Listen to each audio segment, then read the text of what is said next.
पांडवों की माता कुंती ताकि युधिष्ठिर जी को साथ में ली और ले करके सारे कौरवों के नाम ले करके, सारे कौरवों का नाम ले करके जो है सबको पिंडदान दिलवाई। जब सबकर पिंडदान हो गया तब कुंती मैया ने कहा, हे बेटा युधिष्ठिर, उन्होंने कहा हाँ माता जी।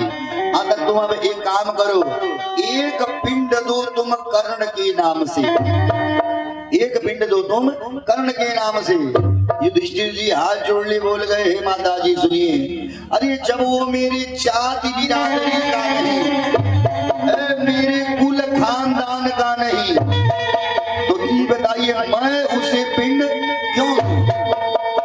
ज्यों इतने बतिया कुंती मैया सुनी और तो कुंती मैया रोना चालू, कुंती मैया रोना चालू कर दी और बोल गई, हे बेटा सुनो, अरे वो तुम्हारे जाति बिरादरी का नहीं, तुम्हारे कुल खानदान का नहीं, बेटा जानते हो वह तुम्हारा अपना सगा बड़ा भाई था।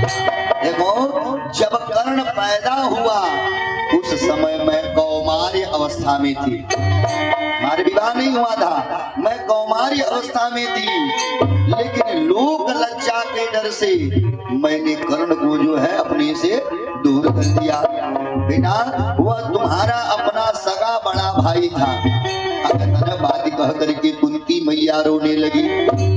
जब कुंती मैया रोने लगी अब इधर जो है युधिष्ठिर जी को लगा गुस्सा, बोल गए माँ ये आपने बहुत गलत किया, अगर आप एक बार बता देती कि कर्ण हमारा भाई है, भाई हम पांचों भाई जाकर के जो है कर्ण के चरणिये में गिर पड़ते, लेकिन आपने मेरे धीर वीर भाई को मरने दिया। जाइए आज के बाद मैं आप औरत जाति को श्राप देता हूँ कि आप लोगों के हृदय में कोई गंभीर बात पचबे नहीं करेगी। बोलिए कृष्ण भगवान की। आइए देखिए बाबू की तरफ से भोले बाबा के श्री चरणों में ये गुप्तदान, अंत गुप्ता बाबू की तरफ से भोले बाबा के श्री चरणों में 11 रुपया। भगवान इनके परिवार का कल्याण करें। बोलिए शंकर भगवान की। सुनिए जो है युधिष्ठिर जी ने कहा माई आज मैं आप औरत जाति को श्राप देता हूँ कि आप लोगों के हृदय में कोई गंभीर बात नहीं करेगी। पहला कारण तो ये है कि इन माताओं को श्राप लगा है, और दूसरे का कारण ये है कि इन माताओं का हृदय बड़ा कोमल होता है। कोई भी बात बता दीजिए ठीक है, लेकिन अगर कहीं अगवा कह दिए है केहू से बताई मत तब तक खतरा है। महाराज कुछ भी बताइए सब पचा जाएंगी सब, लेकिन अगर आपने कह दिया है केहू से बताई मत अब खतरा है।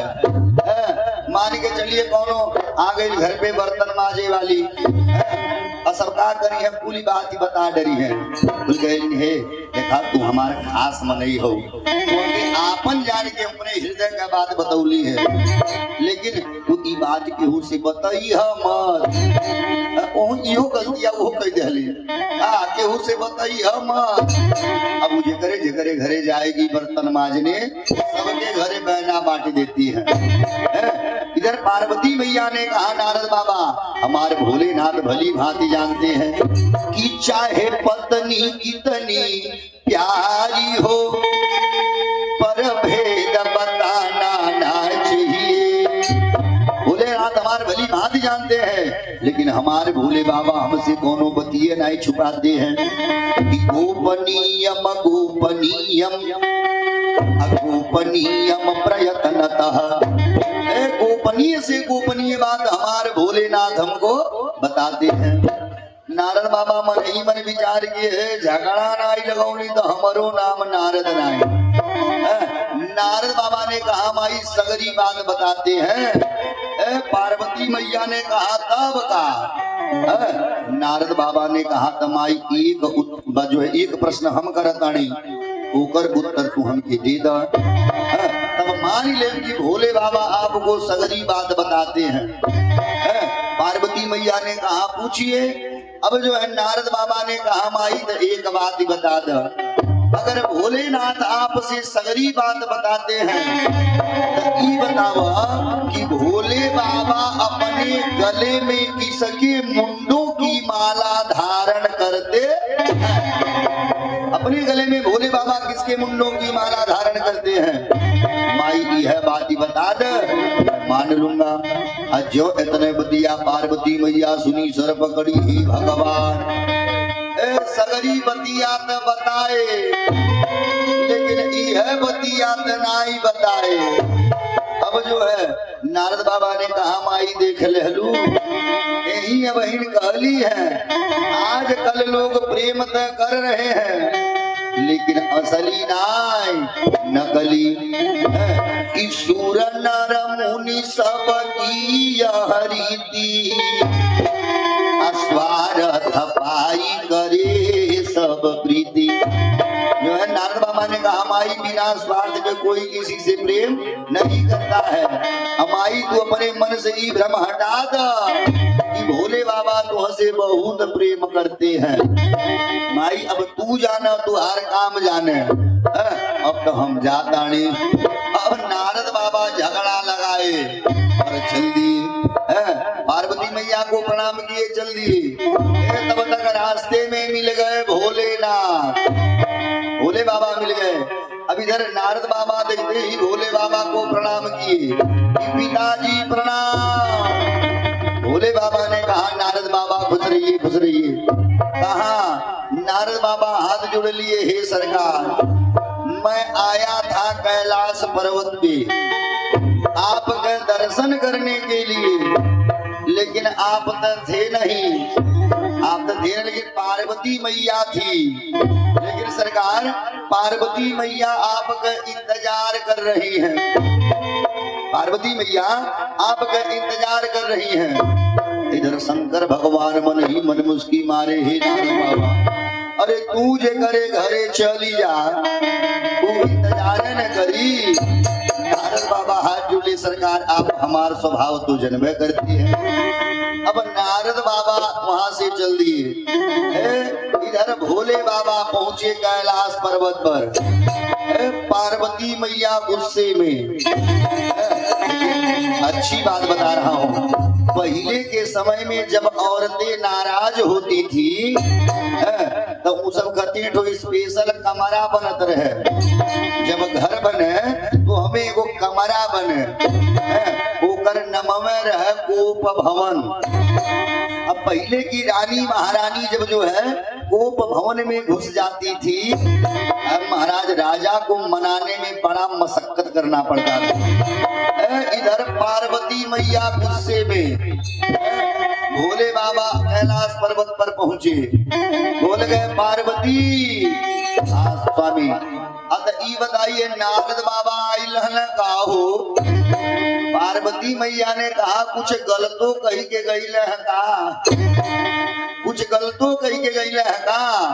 अब जो है पार्वती मैया ने कहा भोलेनाथ अब तक तो मैं जान रही थी कि आप हमसे बहुत प्रेम करते हैं, लेकिन आज मैं जान गई कि आप भी कपटी हैं।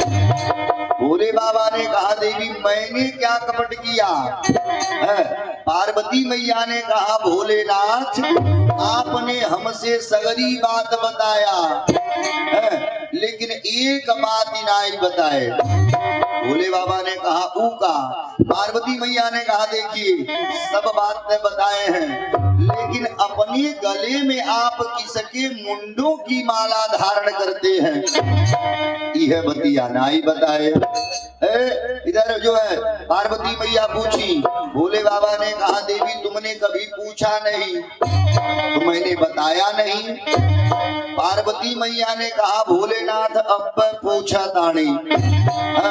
बुढ़िया मई जगह दे देखी सुखो ना गुल खिलाई है। दादा हो दादा बोलिए शंकर भगवान की। अब जब अगर आदमी सुतत रहे अगर वो की जगा दे तब मालूम होला टेस्ट चैंपियनशिप वाला ट्रॉफिया ना जीतली है इंडिया, जैसे वर्ल्ड कप का ट्रॉफी मिलला उतना खुशी मिलला।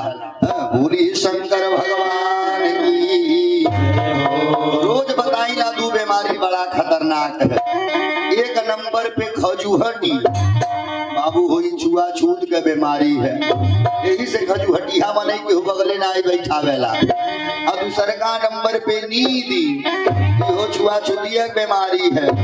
हाँ जो है तो देखिए अगले बगले जो सुतन देखे धीरे से जगा दीजिए। माता जी पनिया बा पनिया। बोलिए शंकर भगवान की। हाँ एक और पुरबैया गोल बैठे, एक और पछुआइया गोल बैठे, केहू कम थोड़ी बा। से एक ना जब ऐसे भइल तो से चार ना ऐसे हो रहा। बोलिए शंकर भगवान की। बोलिए पार्वती मैया की।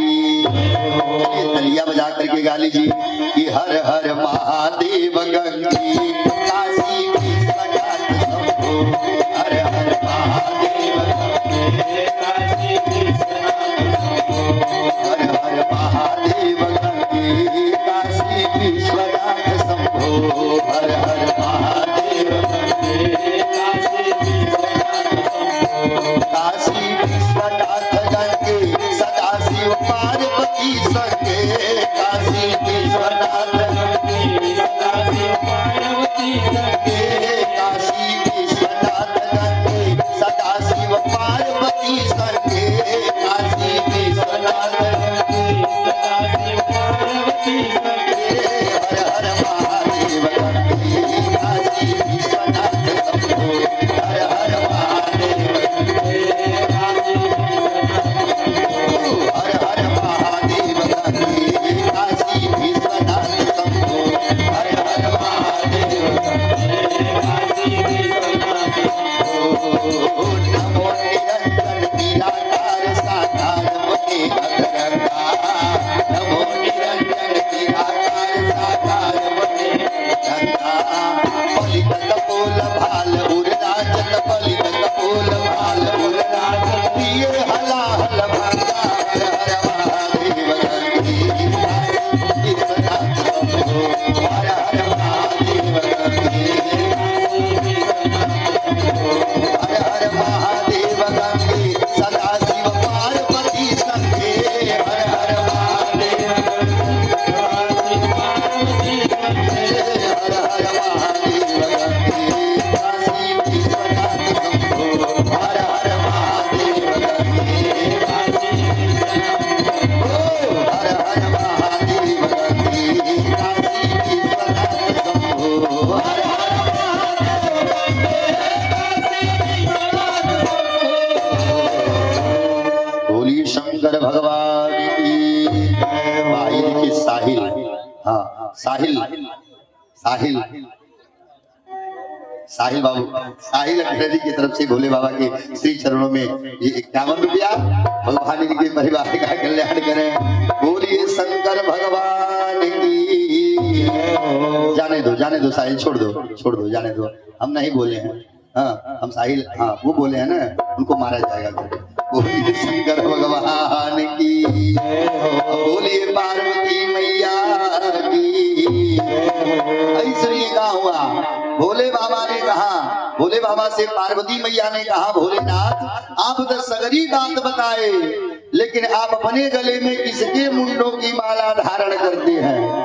ले आओ बेटा लड्डू, ले आओ दुकनिया चलाओ। आज काहे ऋषियाई वाले का। बोलिए शंकर भगवान की। रोज 10-10 रुपया ले आवत रहल है, आज बाबा से कह के 100 रुपया मांग के ले आवा था। 10 का नोटिया दिनवा में दे रहे थे, फेंक दे रहा था। रीतू साहनी जो की तरफ से भोले बाबा के श्री चरणों में 101 रुपया। नापिया बहिनी की तरफ से भोले बाबा के श्री चरणों में ये 41 रुपया। भगवान इनके परिवार का कल्याण करें। ये देखिए हमारे जजमान दयाराम अग्रहरी बाबू के नाती, हाँ हमारे सियाइल हाँ देखिए दयाराम अग्रहरी बाबू का नाती लड्डू, हाँ लड्डू बाबू की तरफ से भोले बाबा के श्री चरणों में 101 रुपया। ये लड्डू पैसवा ना ले भैया थे लेकर तो अरे पैसवा बोलता नहीं है बा। हाँ आई देखो मेरे पास आ गए। हाँ वाह ये देखिए लड्डू बाबू की तरफ से भोले बाबा के श्री चरणों में 101 रुपया। भगवान इनके परिवार का कल्याण करें। बोलिए शंकर भगवान की। अब जरा सुनिए पार्वती मैया ने कहा भोले बाबा आप सगरी बात बताए लेकिन एक बात नहीं बताए कि आप अपने गले में किसके मुंडों की माला धारण करते हैं। भोले बाबा ने कहा देवी आपने कभी पूछा ही नहीं। तो मैं बताऊं तो कैसे। पार्वती मैया हाथ जोड़ ली भोलेनाथ तो मैं आज ही पूछ रही हूँ आप आज ही बताइए आज ही बताइए। भोले बाबा ने कहा देवी देखो नाराज न हो तब बताऊं नाराज न हो तब मैं बताऊंगा। भोले बाबा जो इतने बतिया बोले पार्वती मैया ने कहा बिल्कुल नाराज नहीं होंगे। आप बताइए। भोले बाबा ने कहा देवी देखो अब ध्यान से सुनो कि जब जब तुम मरती हो भोले बाबा बोले देवी जब जब तुम मरती हो और तुम्हारी याद मुझे भूलने ना पावे इसीलिए जानती हो तुम्हारे ही मुंडों की माला मैं अपने गले में भिगो लेता हूँ। अजा इतने बतिया पार्वती मैया सुनी सर पकड़ी हे भगवान। अरे आप कपटी नाई महाकपटी है कपटी नाई आप तो महाकपटी है। ये बताइए आप कौन दवाई खाते हैं जवन कब्बो मरबे नहीं करते हैं हम ही को बार बार मरना पड़ता है। भोले बाबा ने कहा देवी देखो मैंने राम नामी अमृत पान किया है मैंने राम नामी अमृत पान किया है इसीलिए हमारी मृत्यु नहीं होती है और तुम ही को बार बार मरना पड़ता है। किसी ने लिख ही दिया कि राम हूं में डॉक्टर न कर राम हूं में डॉक्टर न कर अरे नाम है दवाई पीले रे सुगनवा कवनो रोगड़ा सताई पीले रे सुगनवा कवनो रोगड़ा सताई राम हूं में डॉक्टर न कर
से भोले बाबा के श्री चरणों में 101 रुपया।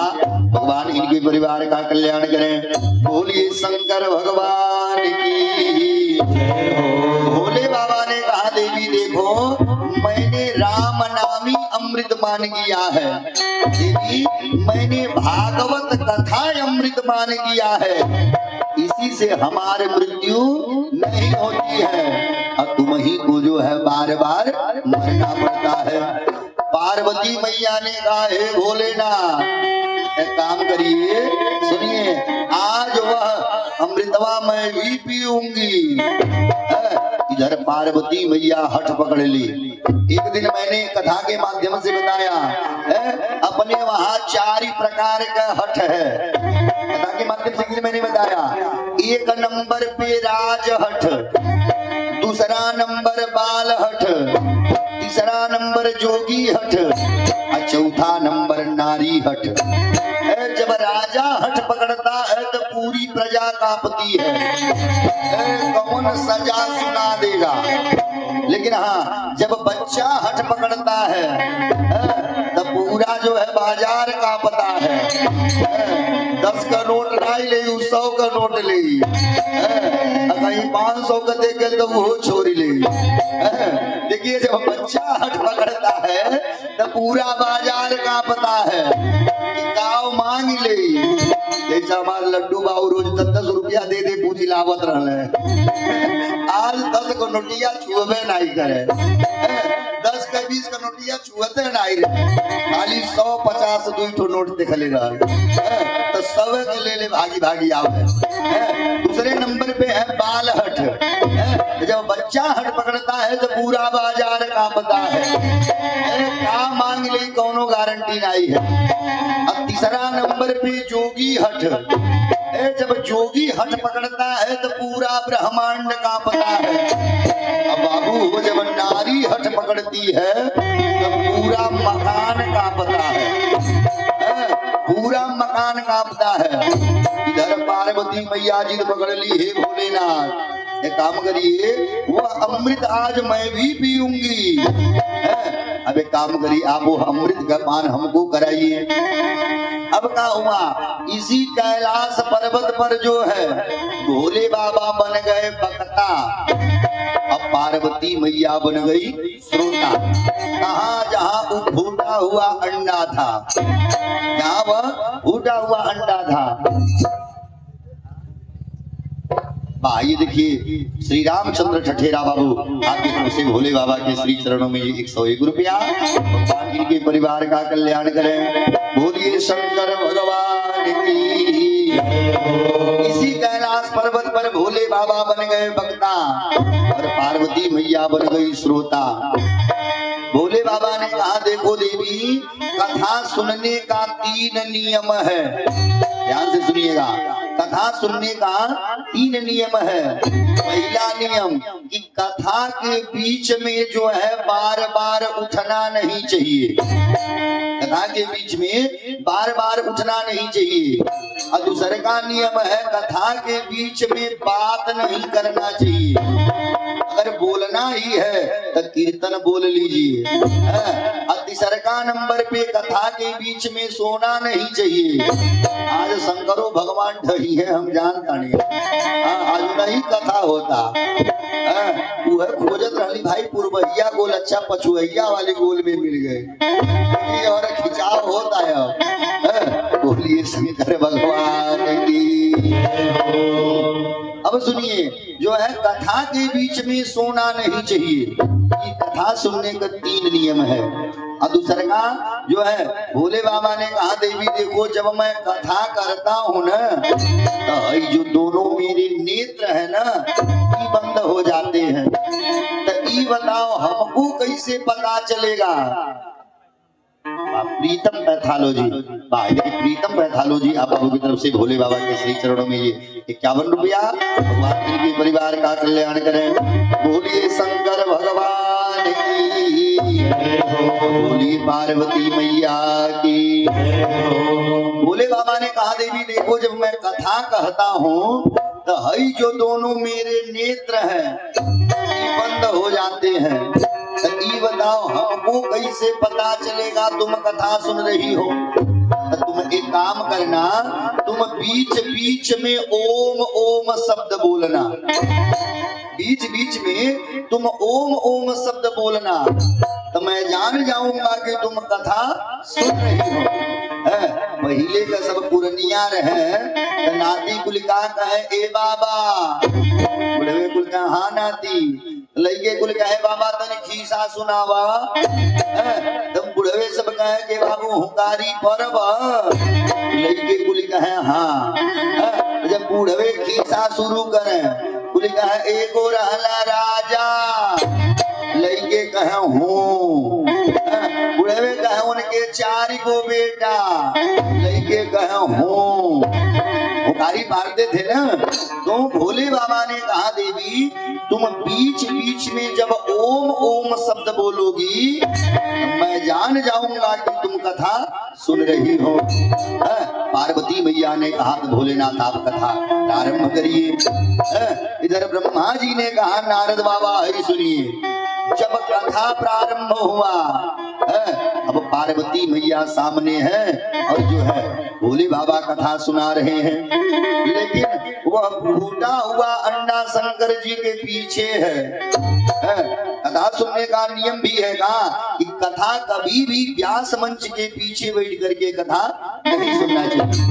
कथा श्रोता को सदैव व्यास मंच के सन्मुख बैठ करके कथा सुनना चाहिए। बोलिए शंकर भगवान की जय हो। और दूसरे का नियम एक और है कि व्यास मंच से ऊंचे आसन पे बैठ करके भी कथा नहीं सुनना चाहिए। इधर जो है भोले बाबा जब कथा प्रारंभ किए, ब्रह्मा जी ने कहा नारद बाबा ही सुनिए। पहले दिन कथा चला बड़ी आनंद आया, पहले दिन कथा चला बड़ी आनंद आया, लेकिन जैसे वहां शाम हुआ एक आश्चर्य हो गया कि तत्राश्चर्यम महम दृष्ट्वा, वहां पर आश्चर्य हो गया था। जो फूटा हुआ अंडा था महाराज उसमें दोबारा जीव का प्रादुर्भाव हुआ। उसमें से एक सूक पक्षी यानी तोता पक्षी निकला, लेकिन पार्वती मैया सन्मुख है और तोता पीछे है। दूसरे दिन कथा चला बड़ी आनंद आया। आज 3 दिन हो गया। भोले बाबा ने कहा पार्वती अरे कुछ तो खा लो। पार्वती मैया हाथ जोड़ ली भोलेनाथ, काम करिए आप कथा सुनाइए। कथवे सुन करके पेटवा भरी जा रहा है।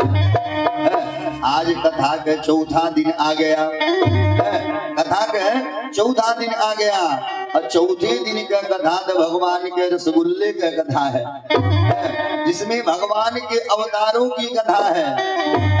अब इधर जो है भोले बाबा ने कहा देवी कुछ तो खा लो।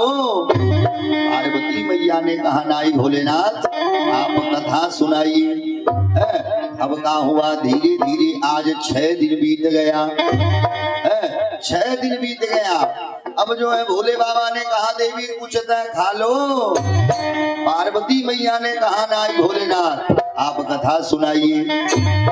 अब क्या हुआ भोले बाबा ने कहा पार्वती सुनो। जब भगवान कृष्ण अपनी लीला संपन्न करके इस धरा धाम से जाने लगे, इस धरा धाम से जाने लगे, तब पता नहीं कैसे उद्धव जी को पता चल गया।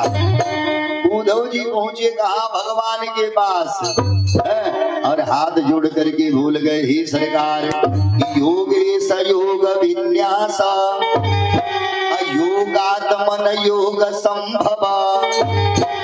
सरकार आप योग के स्वामी हैं, योग के अधीश्वर हैं। ये बताइए वैराग्य क्या होता है, संन्यास क्या होता है? क्यों इतने प्रश्न उद्धव जी भगवान से किए। भोले बाबा ने कहा देवी सुनो। जैसे भोले बाबा ने कहा देवी सुनो, तब तक पार्वती मैया को झपैया आ गई। पार्वती मैया सो गई। शिव शंकर जी कथा सुनाई, शिव शंकर जी कथा सुनाई, शिव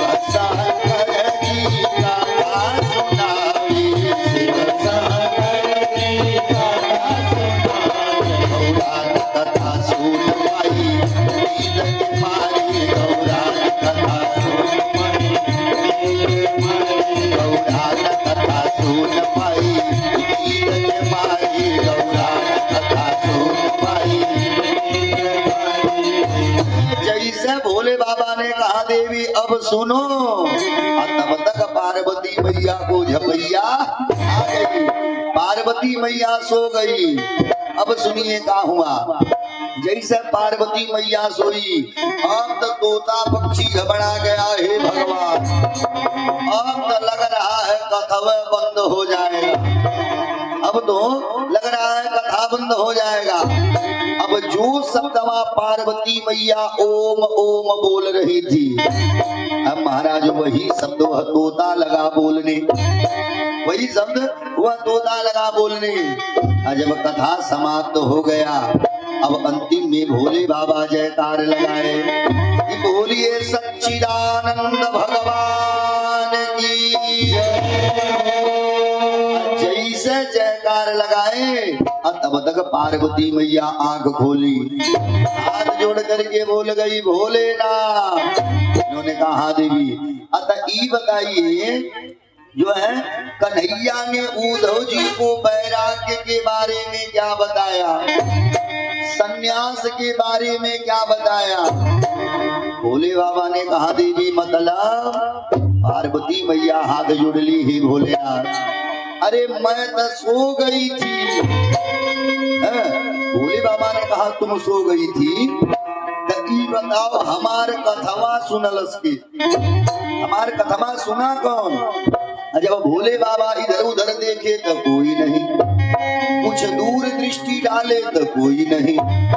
जैसे पीछे मुड़ करके भोले बाबा देखे, क्या देख रहे, एक तोता पक्षी, एक तोता पक्षी। अब तोता को देख करके भोले बाबा का गुस्से में आ गए, बोल गए तुमने अमर कथा सुना, तुमने अमर कथा सुना, मैंने मना नहीं किया, लेकिन हाँ तुमने कथा का नियम बदल दिया। अब तो मैं तुम्हें छोड़ने वाला नहीं हूँ। अब भोले बाबा अपन त्रिशूल उठा लिए। जी ने कहा नारद बाबा अब सुनिए। जैसे भोले बाबा त्रिशूल उठाए, अब वह तोता पक्षी चला भागी। तोता पक्षी कैलाश पर्वत से उड़ गया। जब कैलाश पर्वत से उड़ा, अब नीचे आया। कैलाश पर्वत से नीचे आइए तो एक धाम है जिसका नाम है बद्रीनाथ धाम। कैलाश पर्वत से नीचे है बद्रीनाथ धाम, और उससे जरा सा और नीचे आइए तो एक जगह है जिसका नाम है सौम्य परास। ये जगह का नाम है सौम्य परास। और इसी सौम्य परास में महर्षि वेद व्यास जी अपन कुटिया बना के रह रहे हैं, अपन कुटिया बना के रह रहे हैं। इधर व्यास जी के पत्नी का नाम है बीटिका देवी। व्यास जी के पत्नी का नाम है बीटिका देवी। ये बेचारी उदास रहती थी। एक दिन जो है पहुंची कहाँ व्यास जी के पास। व्यास जी ने जब बीटिका देवी को देखा तो बोल गए देवी ये बताओ तुम उदास काहे हो। बीटिका देवी हाथ जुड़ ली, हे सरकार 3 पन बीत गया, चौथा पन आ गया, लेकिन सरकार मन में एक अभिलाषा है। व्यास जी ने कहा वो का। बीटिका देवी बोल गई सरकार अरे तरसेला मनवा हमार हो, कब हुई ललनवा, तरसेला मनवा हमार हो, कब हुई ललनवा, तरसेला मनवा हमार हो, कब हुई ललनवा, तरसेला मनवा हमार हो, कब हुई ललनवा, ललनवा के लिए अंगनवा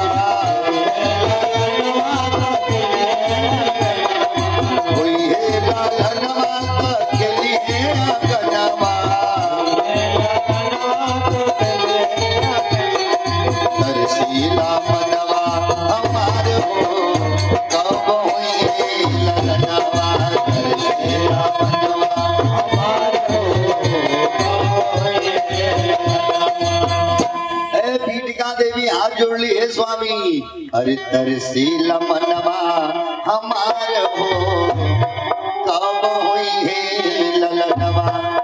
बीटिका देवी ने कहा बीटिका देवी जो दिया बोली, व्यास जी ने कहा देवी चिंता काहे कर रही हो, चिंता काहे कर रही हो कि होई हई सोई जो राम रचिया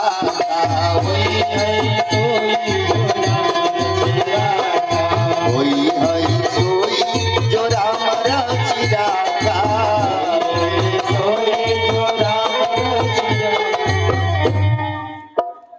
ये देखिए अजय बाबू और आर्यन बाबू, वाह अजय बाबू और आर्यन बाबू की तरफ से भोले बाबा के श्री चरणों में 101 रुपया।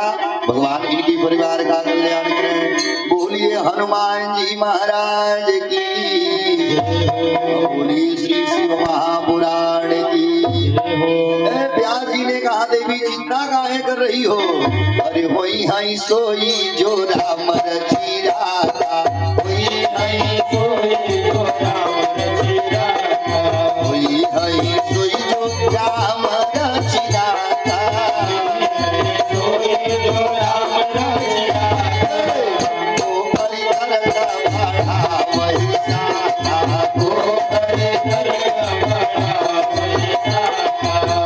वही होगा जो परमपिता परमेश्वर को मंजूर होगा कि होई हई सोई जो राम रचिया था, अको करी तरक बढ़ा महिषागा।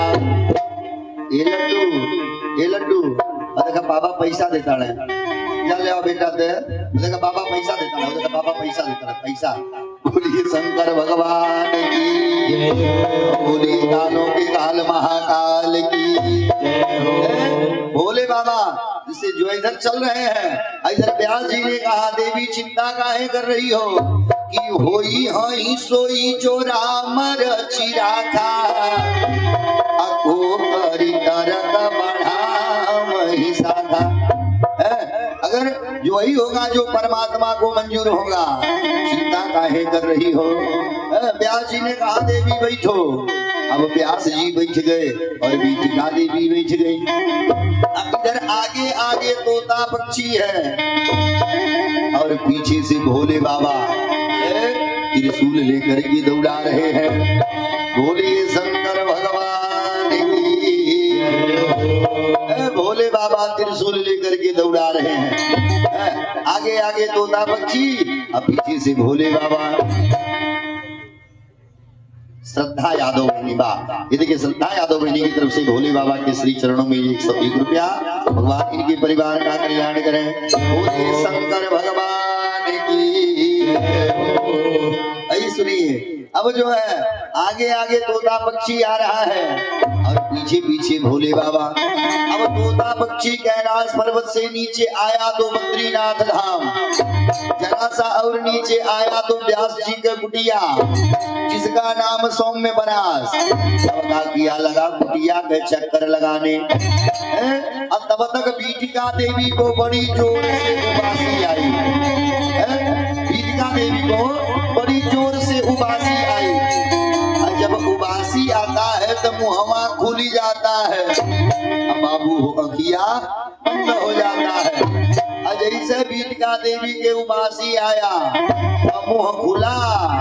जब तोता पक्षी मुंह खुला हुआ देखा, अब टप दे इनके मुहवे में घुस गया। घुसता तो गरीमत जा करके जो इनके गर्भ में हो गया। बोली शंकर भगवान की। हो इतना जल्दी कहाँ चढ़ा के नीचे उतार देता ना। 10-20 का नोट चूहा तारला, 20 का नोट लेके आया है। यो ले ला जाके लिया। बोलिए शंकर भगवान की। ये लड्डू बड़का नोटिया लेके आवा। ए लड्डू, ए लड्डू, आई देखो आई वाला लेके आवा। आई वाला मान के ले आवा, यहाँ सुनाई दे मैं अच्छा वो से ले आवा।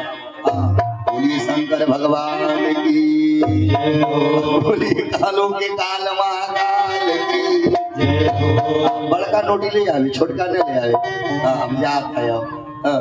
बोलिए शंकर भगवान की तालियां बजा के सब लोग गा लीजिए कि भोले बाबा के महिमा अपार बा शीश गंगाधार बाना भोले बाबा के महिमा अपार बा शीश गंगाधार बाना भोले बाबा के महिमा अपार बा शीश गंगाधार बाना भोले बाबा के महिमा अपार बा शीश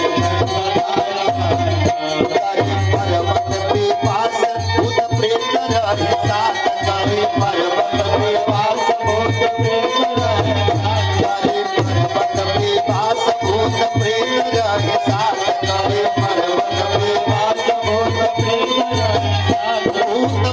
रहे साथ भूत प्रेत रहे साथ भूत प्रेत रहे साथ भूत प्रेत रहे साथ हो महिला बहार बात शीश गंगाधार बाना रामर हो महिला बहार बात शीश गंगाधार बाना रामर हो महिला बहार बात शीश गंगाधार बाना रामर हो महिला बहार बात शीश गंगाधार बाना हमें अद्भुत बरदानी महिमा भेदों ने बताई महिमा भेदों ने बखानी महिमा भेदों ने बखानी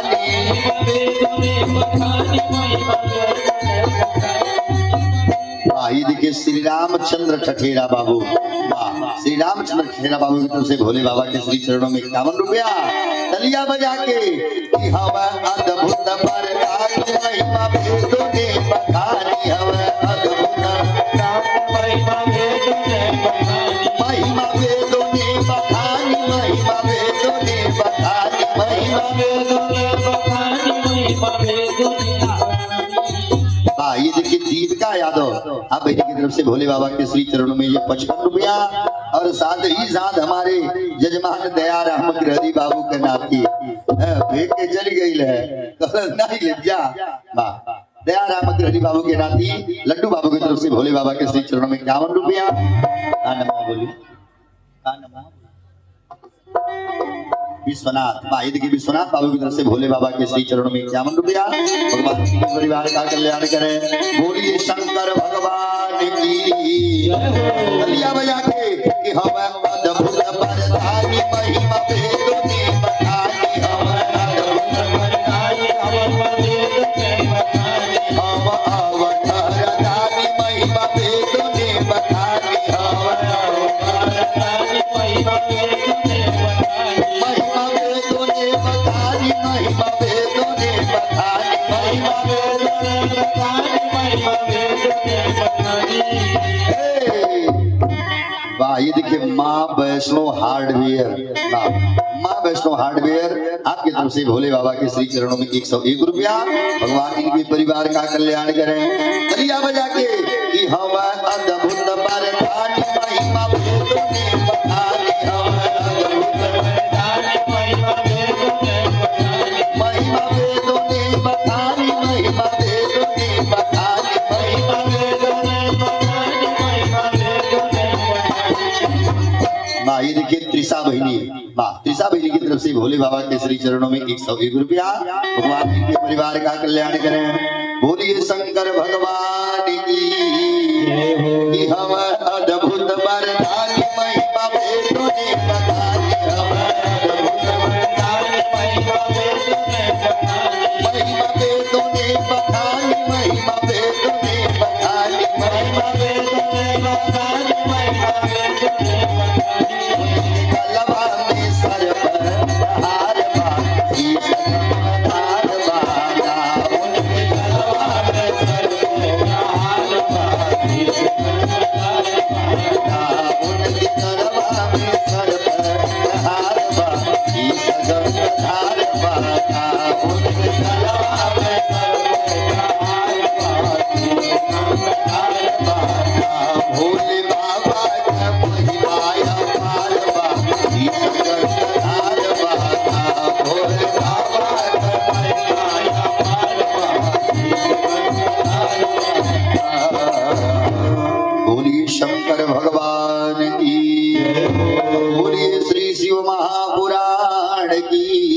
सुनिए, अब जो है भोले बाबा त्रिशूल लेकर के उस पक्षी को दौड़ा रहे हैं। वो पक्षी आया व्यास जी की कुटिया में, अब कुटिया का परिक्रमा किया। इधर तब तक बीटिका देवी को जोर से उबासी आई। जैसे खुला हुआ मुंह तोता पक्षी देखा, टपदी मुंह में घुस गया, मुंह में घुस गया और जा करके इनके गर्भ में स्थिर हो गया। इधर पीछे से शंकर भगवान त्रिशूल लेकर के आए। आज जब व्यास जी शंकर जी को देखे, महाराज चरणीय में गिर पड़े और बोल गए, भोलेनाथ आप यहाँ कैसे? भोले बाबा ने कहा, व्यास जी देखिए, आपके कुटिया में हमार चोर आया है। सुनिए, उसने अमर कथा सुना, मैंने मना नहीं किया, लेकिन उसने कथा के नियम बदल दिया। अब तो मैं उसे मार डालूंगा। व्यास जी हाथ जोड़ ली, हे भोलेनाथ। सुनिए, आप जो है क्या कह रहे हैं? अरे उसने अमर कथा सुना है, ये बताइए आपके मारने से मरेगा? आपका प्रयास निष्फल होगा। अब जो है व्यास जी का किए, इधर भोले बाबा को समझा बुझा करके कैलाश पर्वत भेज दिए। बोलिए शंकर भगवान की, बोलिए हनुमान जी महाराज की। इधर जब कैलाश पर्वत पे आ गए, ब्रह्मा जी ने कहा, नारद बाबा है सुनिए। अब क्या हुआ, जो है सुखदेव जी धीरे धीरे अपने माई के पेट में 12 बरस रह गए। इतना दिन 12 बरस रह गए। जब 12 बरस रह गए, एक दिन जो है माँ के पेट में से ही मंत्र पढ़ रहे हैं। माँ के पेट में ही मंत्र पढ़ रहे हैं। कृष्णम नारायणम वंदे, कृष्णम वंदे ब्रज प्रियम, कृष्णम द्वैपायनम वंदे, कृष्णम वंदे पृथासुतम। इनके अंदर से मंत्र की ध्वनि आ रही है। जो इतने बात बीटिका देवी सुनी, भक्त के व्यास जी के पास पहुंची, बोल गई, सरकार। उन्होंने कहा, अब मेरे अंदर से मंत्र की ध्वनि सुनाई दे रही है। व्यास जी ने कहा, देवी चिंता मत करो, लग रहा है कोई बहुत ज्ञानी पुरुष आने वाला है, कोई ज्ञानी पुरुष आने वाला है। अब क्या हुआ, व्यास जी हाथ जोड़ लिए, बोल गए, हे बेटा, अरे तुम माँ के गर्भ से बाहर आ जाओ, तुम्हारी माँ को बड़ा कष्ट हो रहा है। अंदर से ही सुखदेव जी ने कहा, पिताजी मैं बाहर आने वाला नहीं हूँ। अगर मैं बाहर आऊंगा तो भगवान विष्णु की माया मुझे घेर लेगी, भगवान विष्णु की माया मुझे घेर लेगी, इसलिए पिताजी मैं बाहर नहीं आऊंगा। व्यास जी ने कहा, बेटा बाहर नहीं आओगे? सुखदेव गुरु ने कहा, नहीं। अब जो है व्यास जी ने कहा, तो कैसे आओगे तुम बाहर? अरे तुम्हारी माँ को बड़ा तकलीफ हो रहा है। अंदर से सुखदेव जी बोल गए, पिताजी मैं बाहर आऊंगा एक शर्त पर, अगर स्वयं मायापति भगवान विष्णु आवे और आकर के मुझे आश्वासन दे, तब तब मैं माँ के गर्भ से बाहर आऊंगा, अन्यथा मैं यहीं पर प्रसन्न हूँ। बोली भक्त वत्सल भगवान की।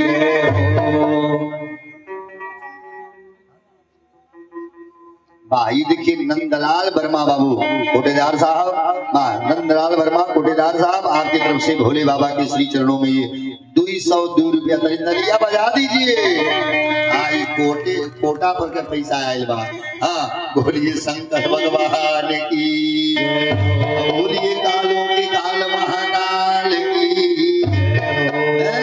सुनिए, इधर ब्रह्मा जी ने कहा, नारद बाबा सुनिए, जब इस तरीके से सुखदेव जी ने कहा कि स्वयं मायापति भगवान विष्णु आवे, अगर वह मुझे आश्वासन दे, तब मैं जो है माँ के गर्भ से बाहर आऊंगा, अन्यथा मैं यही गर्भ में ठीक हूँ।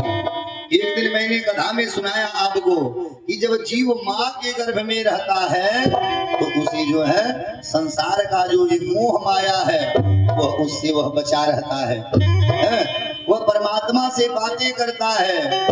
लेकिन जब जीव माँ के गर्भ से बाहर आता है तो माया उसे चारों तरफ से घेर लेती है। इधर जो है व्यास जी ने कहा बेटा बाहर आओ, सुखदेव जी ने कहा अगर भगवान विष्णु आएंगे तब तो बाहर आऊंगा, नहीं तो यही रहूंगा। ब्रह्मा जी ने कहा नारद बाबा इधर जो है व्यास जी भगवान विष्णु का स्तुति किए, तो जब शंकर जी ने प्रेरणा दिया तब भगवान विष्णु आए।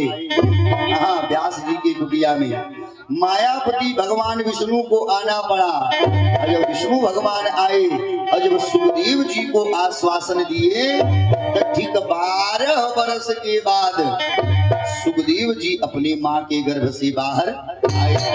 अब बाहर आते ही केवल अपने माता पिता को प्रणाम किए और प्रणाम करके सीधे जंगल का रास्ता पकड़ लिए।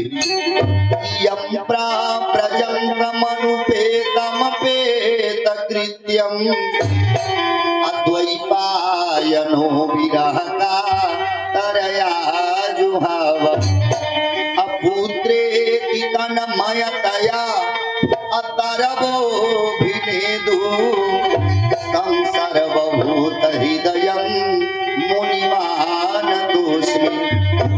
जन्म लेते ही सन्यास को धारण कर लिए, जन्म लेते ही सुखदेव जी सन्यास को धारण कर लिए। बोलिए शंकर भगवान की, बोलिए हनुमान जी महाराज की।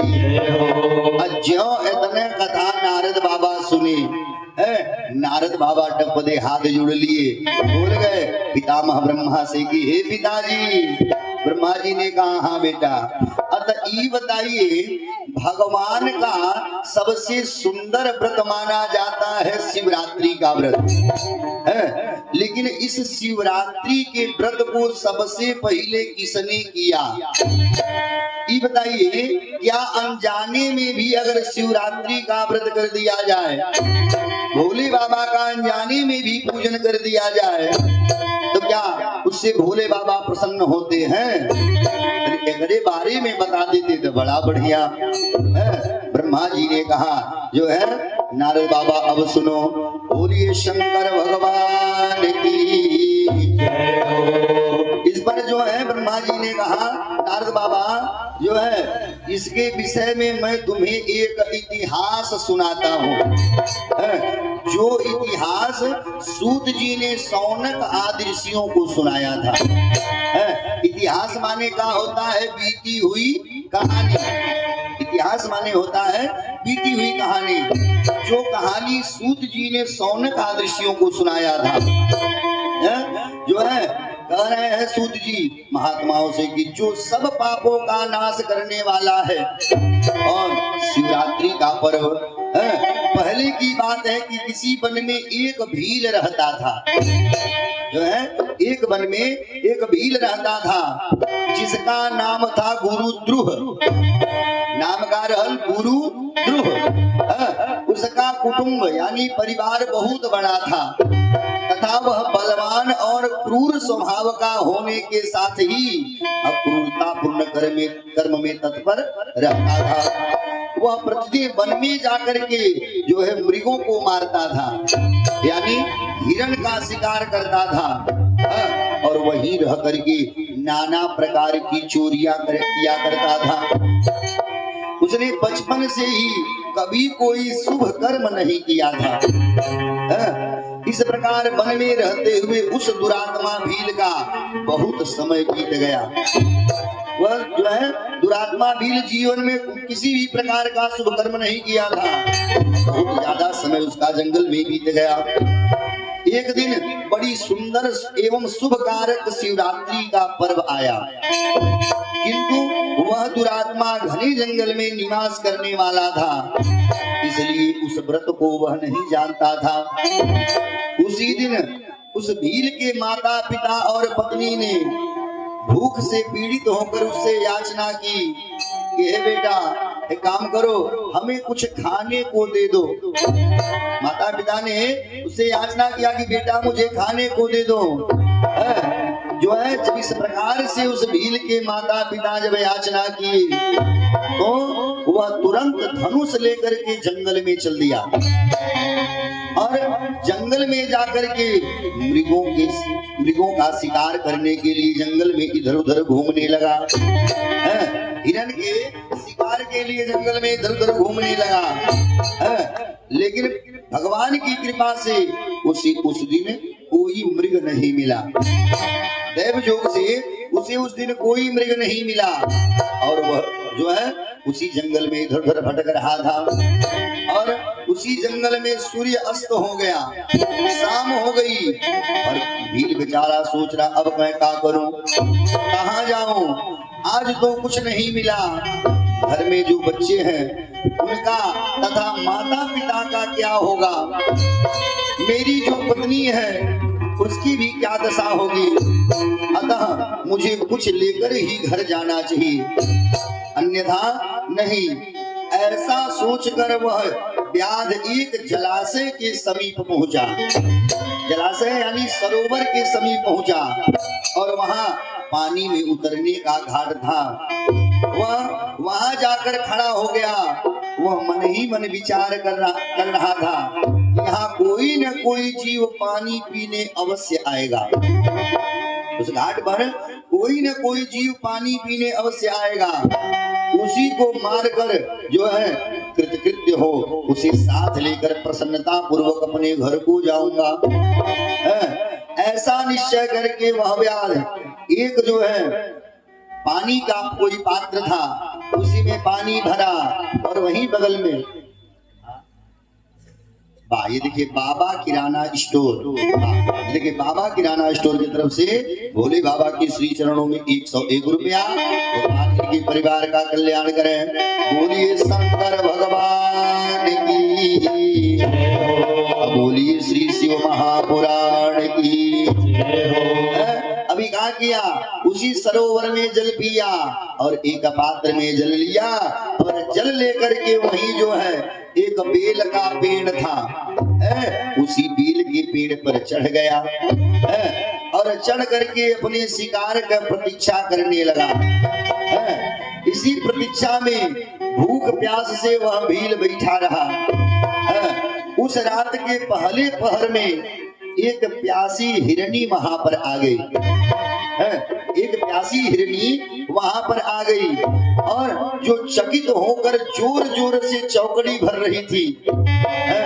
इधर जो है सूत जी ने कहा महात्माओं, उस मृगी को देखकर व्याध को बड़ा हर्ष हुआ, यानी जो भील था वह बड़ा प्रसन्न हुआ और उसने तुरंत ही उसके वध के लिए अपने धनुष पर एक बाण का संधान किया। धनुष पर जैसे बाण चढ़ाया, ऐसा करते हुए उसके हाथ के धक्के से थोड़ा सा जल और बिल्वपत्र नीचे गिर पड़े और उस पेड़ के नीचे एक शिवलिंग था, एक शिवलिंग था। अब उसके जब हाथ से धनुष बाण चढ़ाया तो हाथ से लग के कुछ बेल का पत्ता और कुछ जल नीचे गिरा, कहा सीधे शिवलिंग पर। उक्त जल और बिल्व पत्र से भगवान शिव की प्रथम प्रहर की पूजा संपन्न हो गई। अनजाने में हो रहा है, जान के नहीं हो रहा है। सुनिए, उस जो है बिल्व पत्र और जल से भगवान शिव के प्रथम प्रहर की पूजा हो गई। उस पूजा के महात्म से उस व्याध का बहुत सा पातक पाप तत्काल नष्ट हो गया है। जो है वहां होने वाली खड़खड़ाहट की आवाज को सुनकर हिरनी ने भय से ऊपर की ओर देखा। व्याध को देखते ही वह व्याकुल हो गई और बोली, जो है हिरनी हाथ जोड़ के बोल गई, ए व्याध, तुम क्या करना चाहते हो, मेरे सामने सच सच बताओ।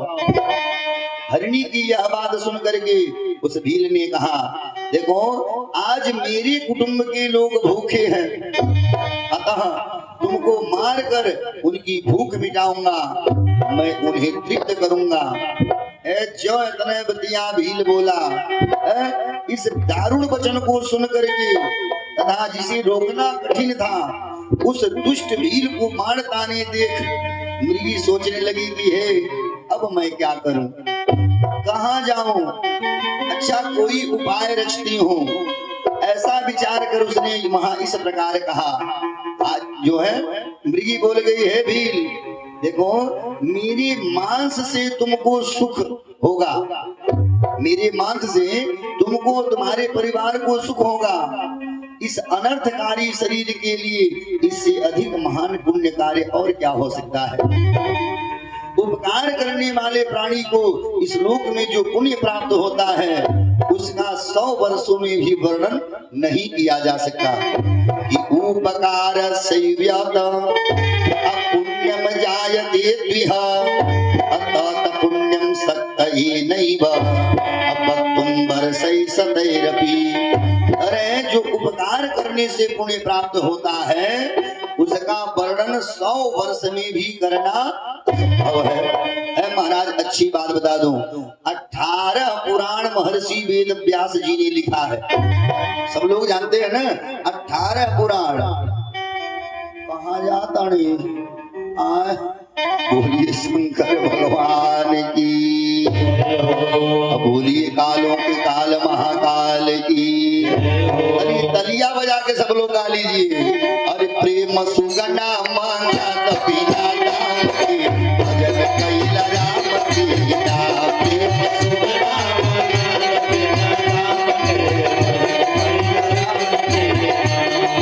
सुगना मांगा कपिला दाम के प्रेम सुगना मांगा कपिला दाम के भजन कैला राम सीता।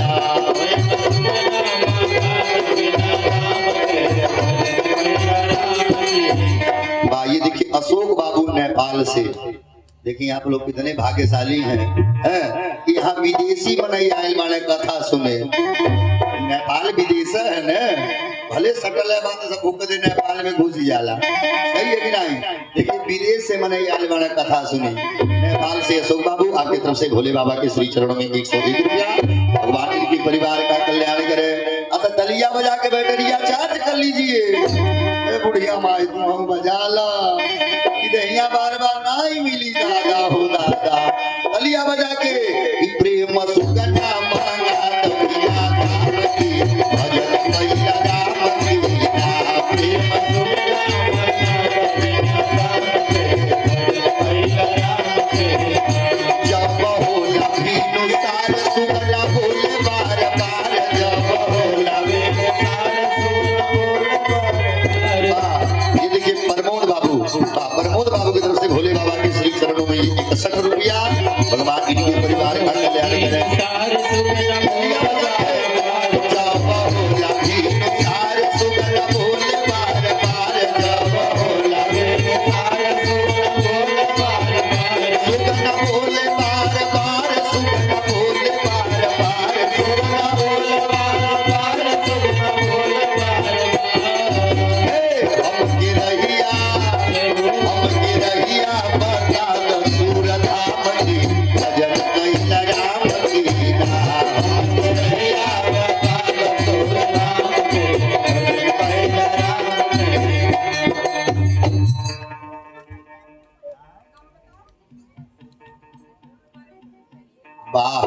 परम सुंदरी जुग जुग जी बेटी।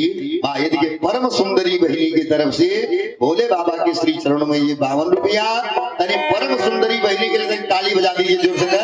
हाँ बोलिए शंकर भगवान की, बोलिए कालों के काल महाकाल की। तालियां बजा के जहिया सुगना उड़ी जाई अब लौट के न आई। जहिया सुगना उड़ी जाई जहिया सुगना उड़ी जाई कब लौट के न आई। जहिया सुगना उड़ी जाई कब लौट के न आई। कब लौट के न आई, कब लौट के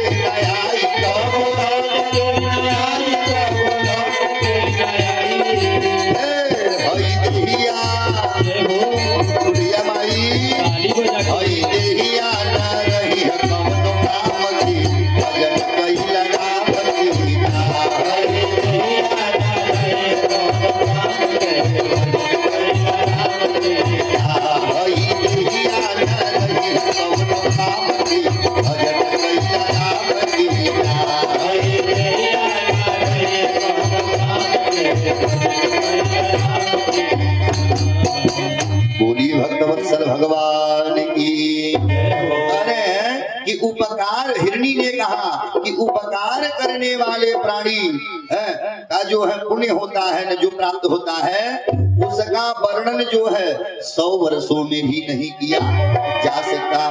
18 पुराण महर्षि वेद व्यास जी ने लिखा है, लेकिन महाराज 18 पुराण का निचोड़ का दिए हैं कि 18 पुराणेषु अव्यासस्य वचनम द्वयम्। 18 पुराण महर्षि वेद व्यास जी ने लिखा है, लेकिन उसका निचोड़ केवल 2 शब्द में दिए हैं कि परोपकाराय पुण्याय अपापाय च दुष्कृतम्। परोपकार करना पुण्य है और दूसरे को कष्ट देना सबसे बड़ा पाप है। बोलिए शंकर भगवान की जय हो। भाई देखिए अनिल बाबू नेपाल से, हमारे गौरी बहनी के मामा, हमारे गौरी बहनी के मामा अनिल बाबू नेपाल से आपकी तरफ से भोले बाबा के श्री चरणों में 101 रुपया।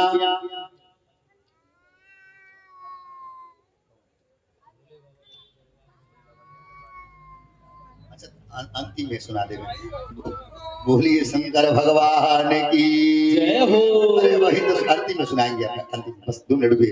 बोलिए शंकर भगवान की जय हो। अब बोलिए कालों के काल महाकाल की जय हो। 10 मिनट कथा सुनिए, पहले कथा पूर्ण हो जाए। बोलिए हनुमान जी महाराज की। सुनिए हरि का हुआ जो है, मृगी ने कहा जो है जो उपकार करने वाले प्राणी को इस लोक में जो पुण्य प्राप्त होता है, उसका वर्णन 100 वर्ष में भी करना संभव है। परंतु इस समय हिरणी बोल गई, परंतु इस समय मेरे सब बच्चे मेरे आश्रम में ही हैं। मैं उन्हें अपनी बहन को अथवा स्वामी को सौंपकर बाद में लौट आऊंगी। मनीचर तुम मेरी इस बात को मिथ्या न समझो, मैं फिर तुम्हारे पास लौट आऊंगी, इसमें किसी प्रकार का संशय नहीं है। सत्य में ही धरती टिकी हुई है और सत्य से ही समुद्र अपनी मर्यादा में स्थित है और सत्य से ही निर्झरों से जल की जो है धाराएं गिरती रहती हैं। सत्य से ही सब कुछ स्थित है। सूत जी ने कहा महात्माओं, मृगी के ऐसा कहने पर भी जब व्याध ने उसकी बात नहीं मानी, तब अत्यंत विस्मित एवं भयभीत हो पुनः इस प्रकार मृगी ने कहना आरंभ किया।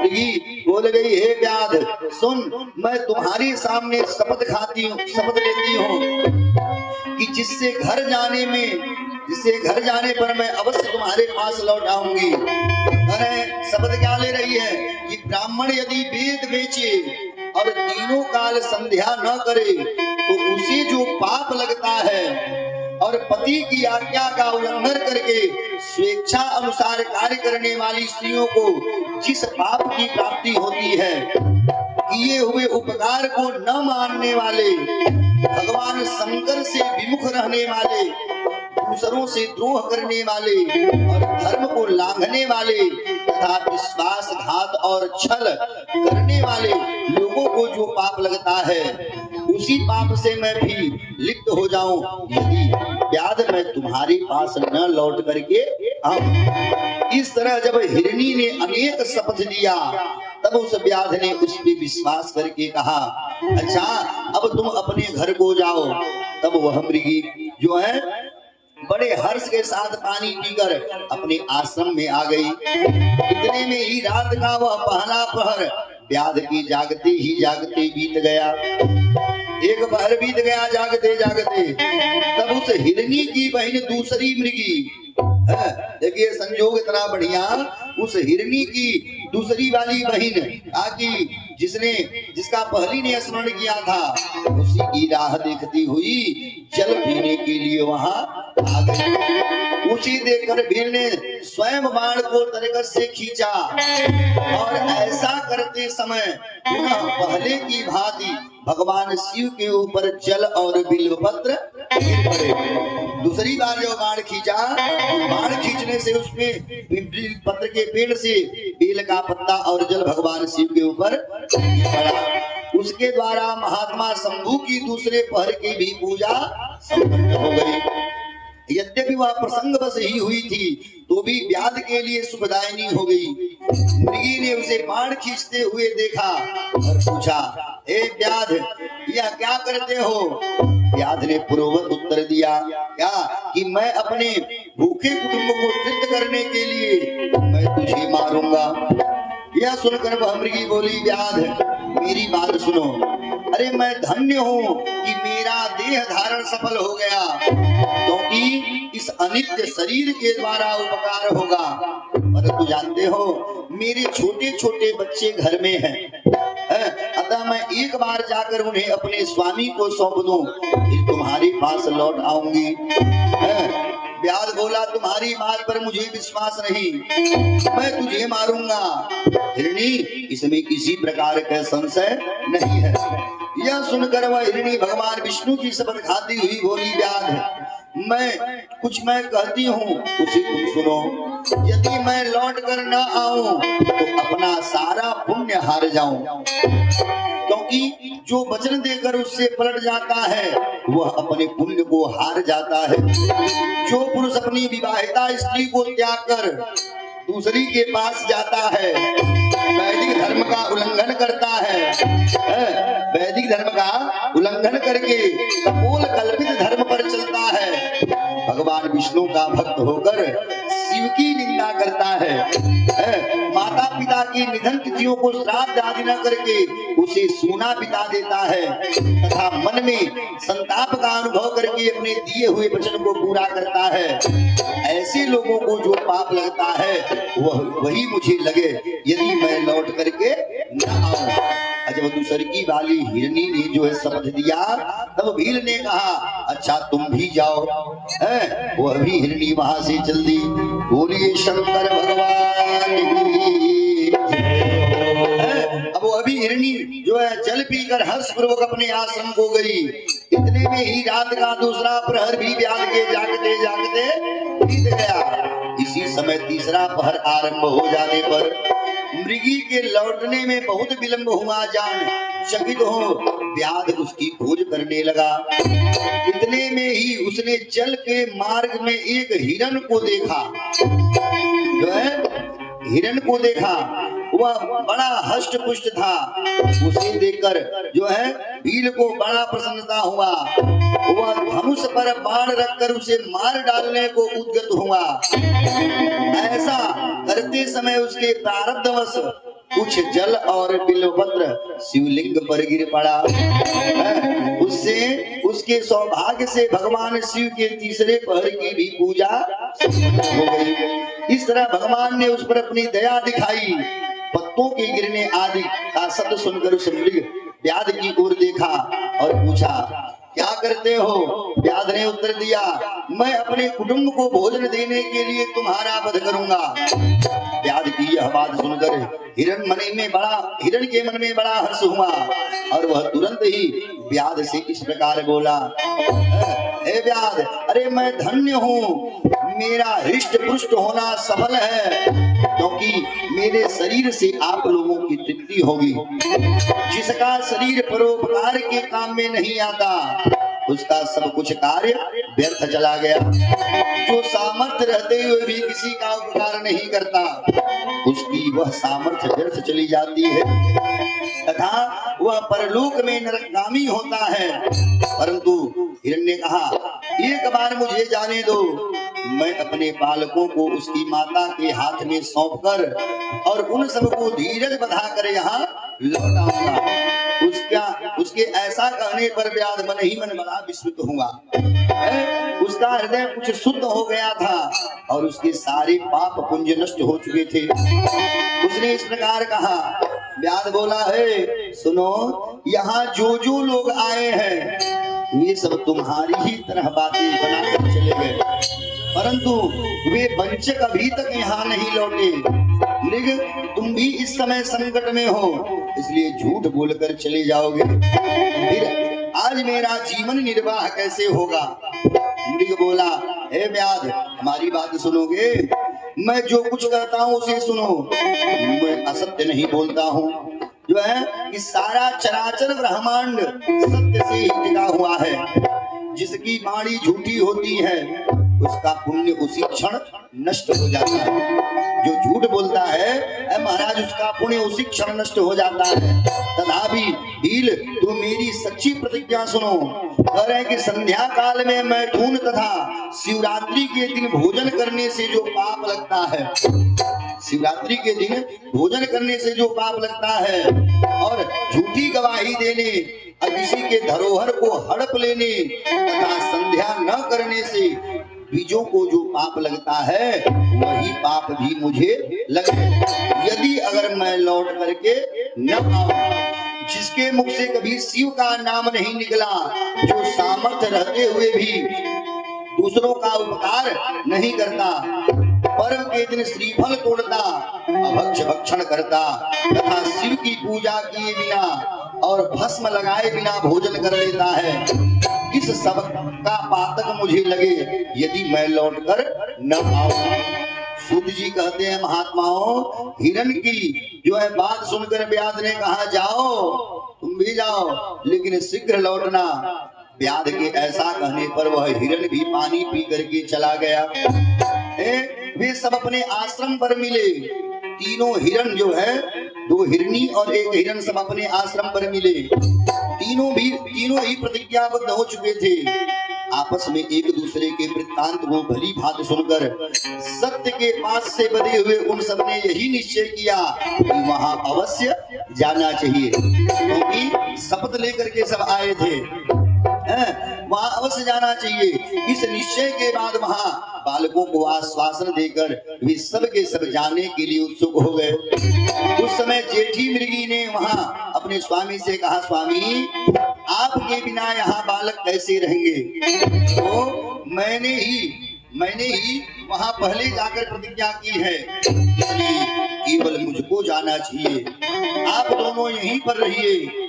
उसकी यह बात सुनकर छोटी मृगी बोली, बहन अरे मैं तुम्हारी सेविका हूँ, इसलिए आज मैं ही व्याध के पास जाती हूँ, तुम यहीं रहो। यह सुनकर मृग बोला, देवी मैं ही वहां जाता हूँ और तुम दोनों यहाँ रहो, क्योंकि शिशुओं की रक्षा माताओं से होती है।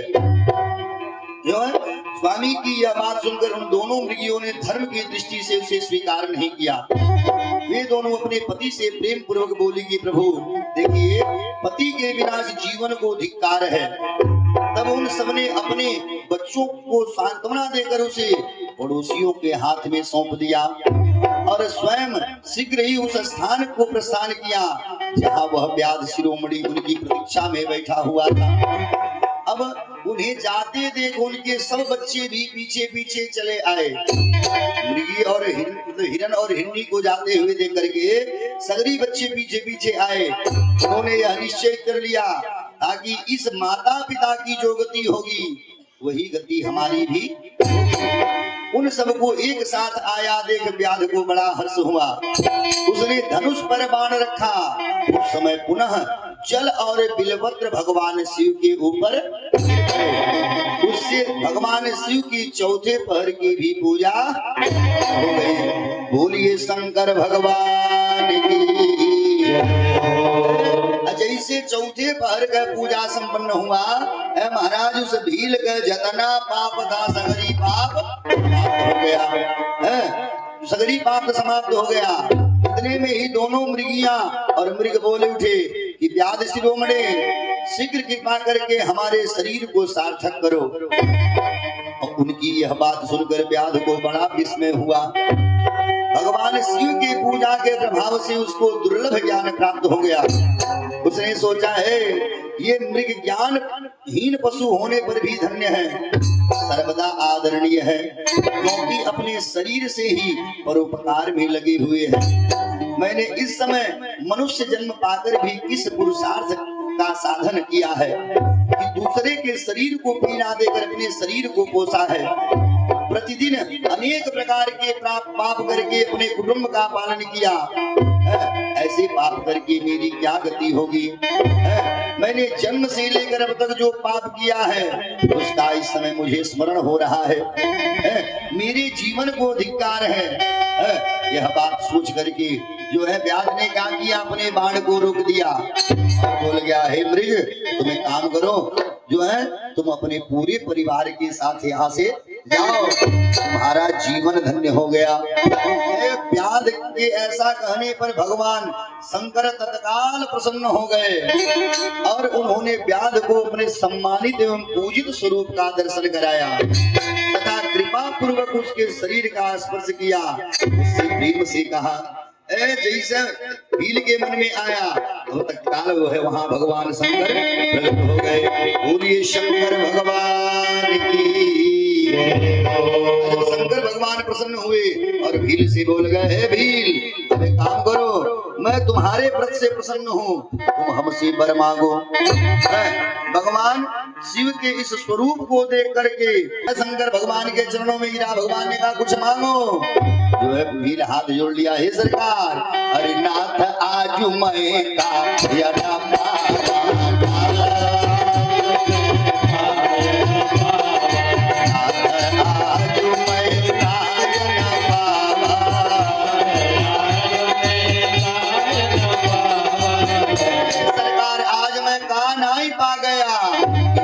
दोष दुख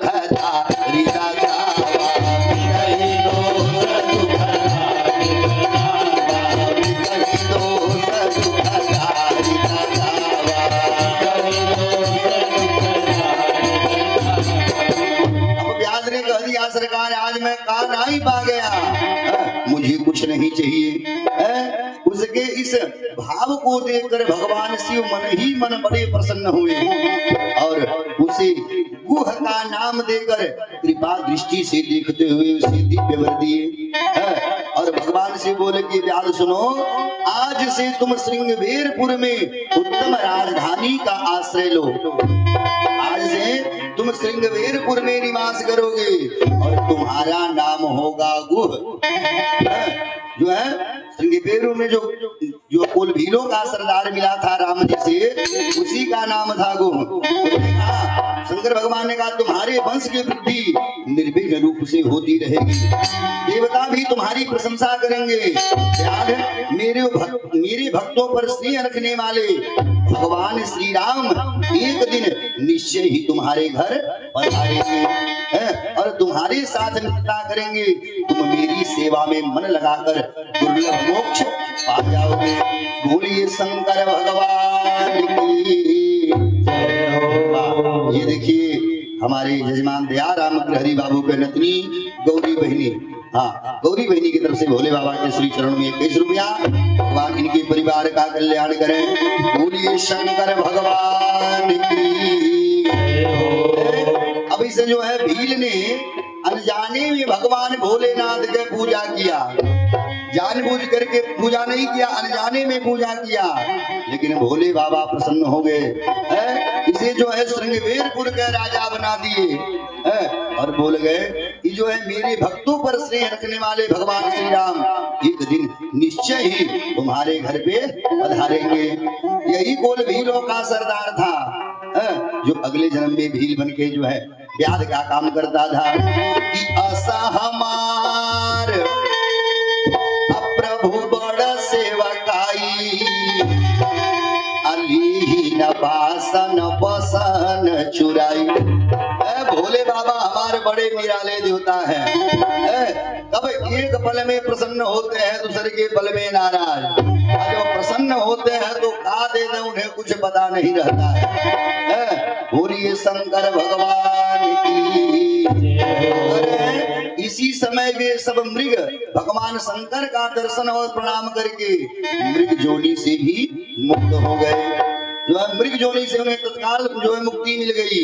बोलिए कालों के काल महाकाल की। इसलिए हम तो प्रतिदिन आप लोगों से कहते हैं कि भोले बाबा बड़े निराले देवता है, कि भोले बाबा तेरे दरबार में जो आते हैं